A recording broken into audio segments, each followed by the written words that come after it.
कृष्ण स्वधाम उपगतो धर्म ज्ञानादिभि सह कलो नष्ट दृशामेश पुराणों अर्को अधनोदितः। इस भागवत पुराण के रूप में, इस भागवत ग्रंथ के रूप में भगवान कृष्ण इस जगत में विराजमान है। साक्षात भगवान कृष्ण है।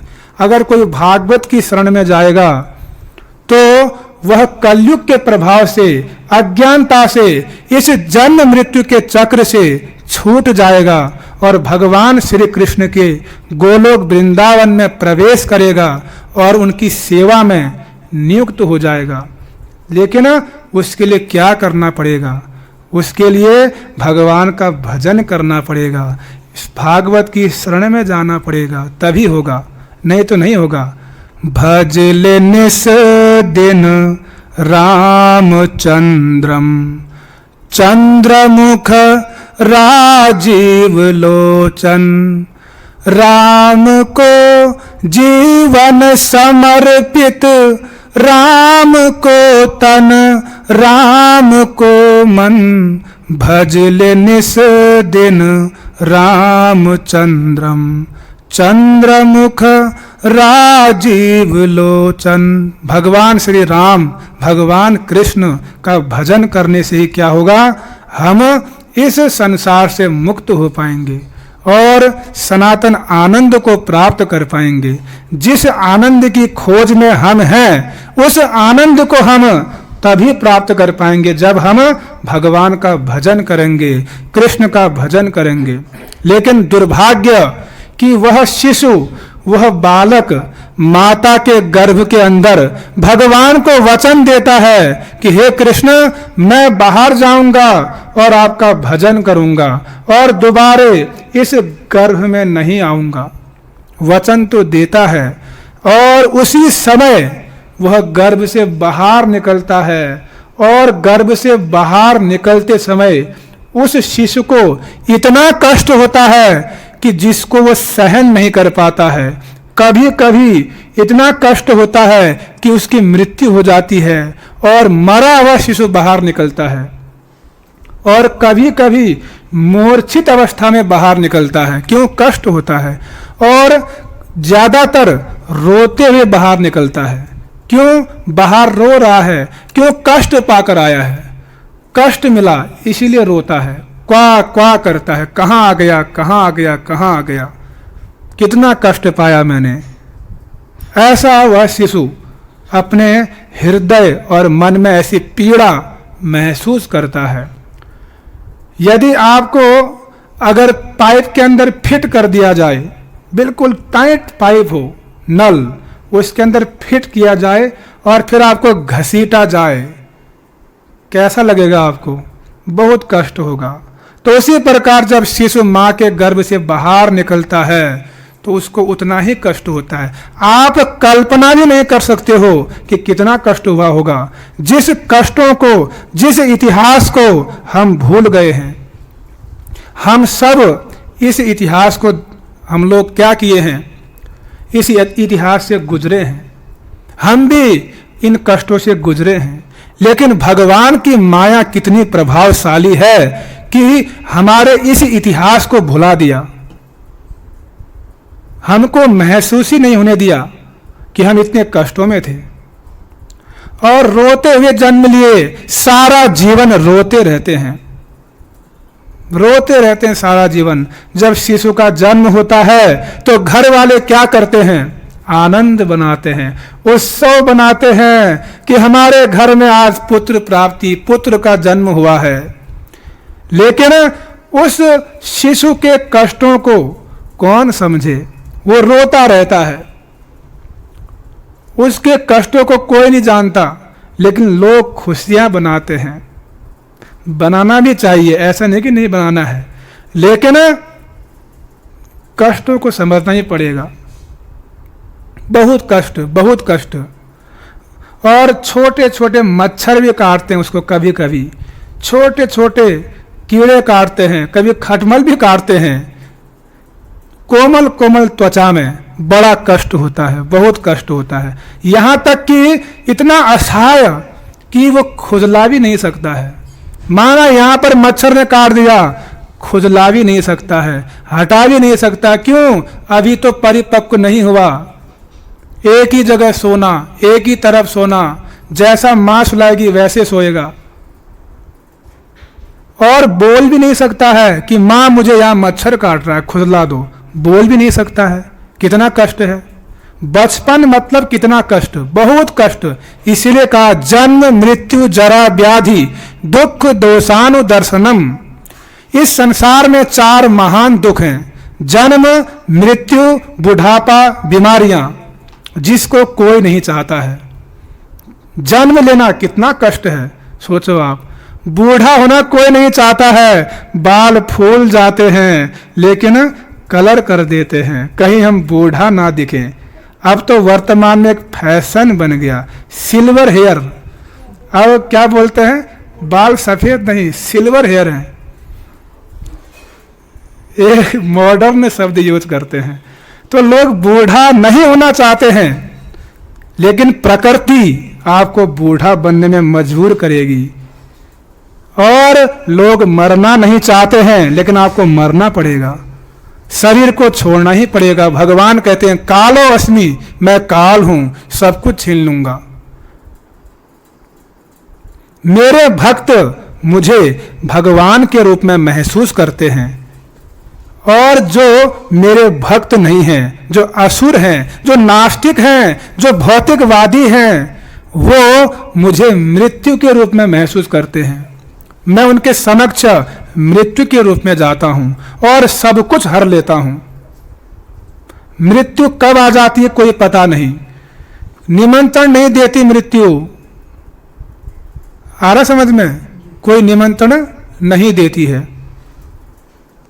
जैसे मछली को मछुआरा मारता है, तो मछली को कोई निमंत्रण नहीं देता हो कि मैं तुझे मारने आ रहा हूं, उसको पता भी नहीं चलता।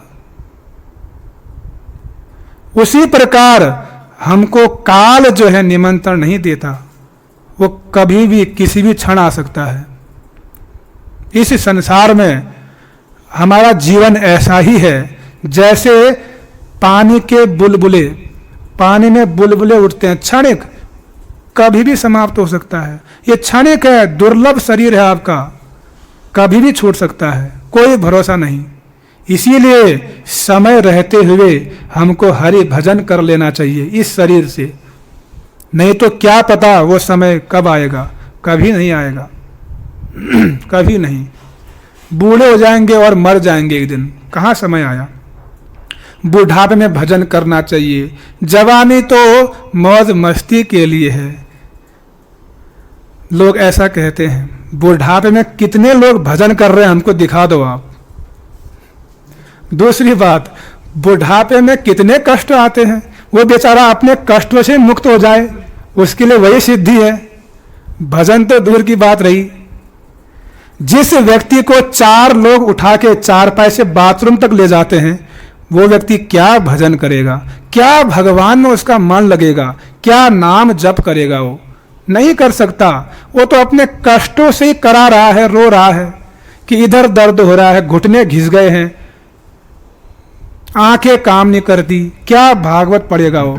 गीता तो बाद में पढ़ना है, बुढ़ापे में। भागवत को बूढ़ा हो तब पढ़ो, जवानी में मत पढ़ो भाई। बुढ़ापे में आपकी आंखें क्या हो जाएंगी, काम ही नहीं करेगी, कैसे पढ़ोगे? पढ़ पाओगे? नहीं पढ़ पाएंगे। ये तो केवल कहने की बातें हैं, बुढ़ापे में भजन करो। प्रहलाद महाराज यही कहते हैं, कौमारम आश्रिते प्रज्ञो, कि कुमार अवस्था 5 वर्ष की उम्र से भजन करना शुरू कर दो। जब आपकी इंद्रियां ताकतवर हैं, आंखें अच्छे से काम करती है, हाथ पांव अच्छे से काम करते हैं, मन दिमाग अच्छे से काम करता है, तभी से भजन कर दो। नहीं तो बुढ़ापे में कुछ नहीं काम आएगा। बचपन में भजन करोगे तो अमृत के समान फल मिलेगा, जवानी में भजन करोगे तो दूध के समान फल मिलेगा, और बुढ़ापे में भजन करोगे तो पानी के समान फल मिलेगा। तो जो बचपन से भजन करना शुरू कर दिए वो भाग्यशाली हैं, बहुत भाग्यशाली। तो बाकी बातें कल भी करेंगे थोड़ा सा, मैं आज यहाँ पर थोड़ा सा 2-4 बातें बोल के समाप्त करूँगा, क्योंकि समय की अपनी मर्यादा है, उसको हम रोक नहीं सकते हैं। तो जीवात्मा जो है बाहर आता है, कष्ट पाता है, फिर धीरे धीरे वह बालक बड़ा होता है, 5 वर्ष हो जाता है। फिर उसके पश्चात उसके मन में कई इच्छाएं रहती हैं, बहुत कुछ प्राप्त करना चाहता है, लेकिन माता पिता उसकी इच्छा को पूरा नहीं करते हैं। आप लोग देखना, बाल हट, मुझे वो खरीद के दे दो, मुझे ये दे दो। माता पिता बोलते हैं वो तेरे काम की नहीं है, वो फालतू का है। उसको बहुत कष्ट होता है, वो चाहता है कि मुझे मिले, लेकिन कष्ट होता है, वो अपनी इच्छा को पूरा नहीं कर सकता है, नहीं होती इच्छा पूरी, बहुत कष्ट, रोता है। फिर और बड़ा होता है, फिर स्कूल नहीं जाना चाहता है तो स्कूल जबरदस्ती भेजा जाता है। फिर पढ़ाई करता है, रात दिन मेहनत करता है, गधे की तरह पढ़ता है। किस चीज के लिए? नौकर बनने के लिए, एक अच्छा सा नौकर बन जाऊं बस, इसलिए पढ़ रहा हूं। रात दिन मेहनत किया, पढ़ाई कर ली, फिर जवान हो गया, युवा अवस्था को प्राप्त हुआ। उसके पश्चात फिर धन की इच्छा आती है, धन मिल जाए, अब फिर स्त्री मिल जाए, फिर शादी की इच्छा आती है, विवाह कर लूं, धन मिल जाए। फिर इनके पीछे भागता है, और इनके पीछे भागते भागते फिर प्राप्त हो भी जाता है धन और स्त्री, तो वो भी ज्यादा सुख नहीं दे पाता है। स्त्री भी आती भी है, पता नहीं कैसी स्त्री मिले, करदम मुनि जैसी, देवहूति मैया जैसी स्त्री मिल जाए, किसी को अगर ऐसी पत्नी मिल जाए तो भैया वो बड़ा भाग्यशाली है। और ऐसा पति भी मिल जाए, बड़ा भाग्यशाली पत्नी है। कल इस पर हम चर्चा करेंगे रामायण की शिक्षाओं में कि राम कैसे आदर्श पति हैं, सीता मैया कैसी आदर्श पत्नी है। आदर्श पति, आदर्श पत्नी किसको कहते हैं? करदम मुनि आदर्श पति हैं, देवहूति आदर्श पत्नी है। ऐसी पत्नी अगर मिल जाए तो वह गृहस्थ में रह के भी सन्यासी है। क्यों? क्योंकि अनुकूल है, पत्नी सहायता करती है भक्ति में। तो यहां पर शिशु बड़ा होता है, पत्नी मिलती है, धन मिलता है, सब कुछ मिलता है, लेकिन मिलता तो है लेकिन बड़ा कष्ट पाता है, बड़ा जंजाल, बहुत झंझट। माना परिवार हो भी गया, फिर बच्चे पता नहीं कैसे होंगे, अंधा पैदा हो गया माना, लंगड़ा पैदा हो गया माना, और कष्ट। और बच्चा अच्छा भी पैदा हो गया तो फिर माना वो आधे में चला गया कम उम्र में, और कष्ट। तो कितना कष्ट है संसार में। और कोई बच्चा रह भी गया तो निकम्मा निकला, और कष्ट, धुंधकारी की तरह। तो कहाँ सुख है बताइए, कहाँ सुख है संसार में? जो कहते हैं संसार में सुख है वो बहुत बड़े भ्रम में रहते हैं। सुख नाम की कोई वस्तु ही नहीं संसार में, क्योंकि भगवान ने गीता में घोषणा कर दी, दुखालयम अशाश्वतम, यह जगत दुखों का घर है। जैसे दुखालय हिमालय, बर्फ का आलय, पुस्तकालय, आपको पुस्तकालय में पुस्तक ही मिलेंगी, जूता नहीं मिलेगा वहां आपको। हिमालय में आपको बर्फ ही मिलेगा, उसी प्रकार दुखालय में आपको दुख ही मिलेगा और कुछ नहीं मिलेगा। तो इस संसार में ले देकर मोटा मोटा अगर कहें, हिसाब लगाएं, तो दुख ही दुख मिलने वाला है। एसी लगा दिया, हम तो एयर कंडीशन रूम में रहेंगे, बड़ा आनंद हुआ, बाहर 42 डिग्री तापमान और अंदर हम एसी में रह रहे हैं, 16 डिग्री 20 डिग्री, बड़ा खुशी होती है, बड़ा आनंद आता है। लेकिन महीने के अंत में इतना बड़ा बिल भी आता है, कितना कष्ट है देने में, है कि नहीं? सुख तो मिला लेकिन दुख भी तो मिला, टेम्परेरी है। तो संसार में जिस वस्तु से आप सुख लेना चाहते हो वो आपको दुख भी देकर जाएगा। तो जितना आप भोग करोगे उतना आपको कष्ट होगा, जितना आप संसार के वस्तुओं की कामना करोगे उतना आपको परिश्रम करना पड़ेगा उसको पाने के लिए। परिश्रम करने में कष्ट है, और उस कष्ट को पाकर आपने क्या किया? क्षणिक सुख पाया, थोड़ी देर के लिए, फिर चला गया। तो मतलब क्या हुआ कि 2000 रुपया खर्चा करके आपने एक बूंद जूस लिया। क्या लिया? आपने 2000 रुपये दिए जूस वाले को, उसने आपको एक बूंद जूस दिया, कैसा लगेगा आपको? तो मतलब इतना मेहनत किया, एक बूंद सुख मिला, कोई महत्व नहीं उसका, क्षणिक सुख। तो फिर क्या करें? सनातन सुख की ओर जाएं। जो भगवान की भक्ति करेंगे तब सुसुखम कर्तुम अव्ययम, तब हम सुखी हो पाएंगे, तब सनातन आनंद में रहेंगे। फिर दिखावटी हंसी नहीं होगी, फिर चेहरे पर बारह नहीं बजा रहेगा। हम अब आपस में मिलते तो हैं, कैसे हैं, how are you, I am fine, मैं तो ठीक हूँ। आधा घंटा उसके साथ बैठ जाओ, आधा घंटा बैठो उसके साथ, फिर कहता है यहाँ ये समस्या है, वहाँ वो समस्या आ रही है, ऐसा हो रहा है, वैसा हो रहा है। भाई आधे घंटे पहले तो आप कह रहे थे मैं ठीक हूँ, आई एम राइट, फिर आधे घंटे बाद कैसे आप बिल्कुल उल्टा कह रहे हो कि ये समस्या वो समस्या। यहाँ राइट नहीं है कोई, यहाँ सारा रॉन्ग है। संसार में कोई राइट नहीं है, यहाँ कोई ठीक नहीं, सारा उल्टा, सब दुखी हैं, सब खोखले हैं, हृदय से खोखले सारे। बाहर से कितना भी दिखा लो हंसी, कॉमेडी सुना लो आप, लेकिन अंदर से सारे कष्ट में हैं।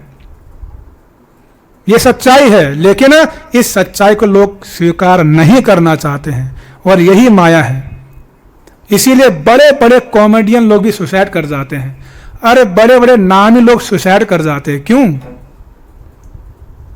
कहीं ना कहीं अंदर क्या है, उनके अंदर कमी है, कुछ कमी खलती है, कुछ अतृप्ति है, कुछ रूखापन है, सूखापन है, खोखलापन है। तो इसीलिए क्या करना है?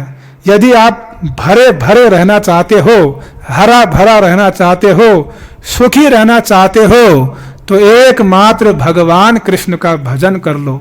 चाहे कहीं में रहो, घर में रहो, चाहे वन में रहो, हरि का नाम सदा बोलो इस मन से, भूलो नहीं सुख दुख में प्रभु का, भूलो नहीं सुख दुख में। घर में रहो, वन में रहो, कहीं भी रहो, लेकिन भगवान का नाम लोगे तो फिर सुखी रहोगे। नहीं तो कोई उपाय नहीं सुख प्राप्त करने का इस जगत में।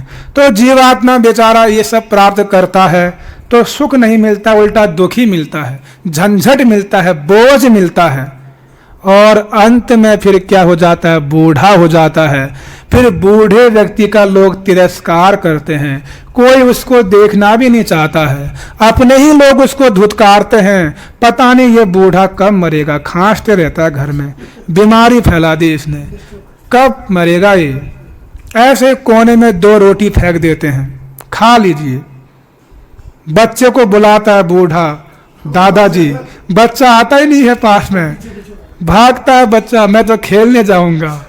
तो क्या दशा है, सोचो आप, हमारी ऐसी दशा होने वाली है। ये भविष्य है, पास्ट बीत गया, वर्तमान चल रहा है, भविष्य ऐसा होने वाला है। बुढ़ापा आएगा, बहुत कष्ट होगा बुढ़ापे में, हड्डियां दर्द करेंगी, कमर दर्द करेगा, दिमाग काम नहीं करेगा, मन अशांत रहेगा, आंखें कमजोर हो जाएंगी, बाल फूल जाएंगे, आपके शरीर में झुर्रियां आ जाएंगी, फिर आप फेयर लवली लगाने लायक नहीं रहोगे। क्या लगाऊं, क्या सजाऊं, अब कितना सजाऊं? जवानी में जितना सजा लिया, बुढ़ापे में जब झुर्रियां आ गई चेहरे में, अब कौन जाएगा? किसी आपने देखा कि कोई बूढ़ा व्यक्ति ब्यूटी पार्लर गया हो? कोई नहीं गया है। लेकिन क्या पता भाई, कलयुग है, कलयुग में कुछ भी हो सकता है।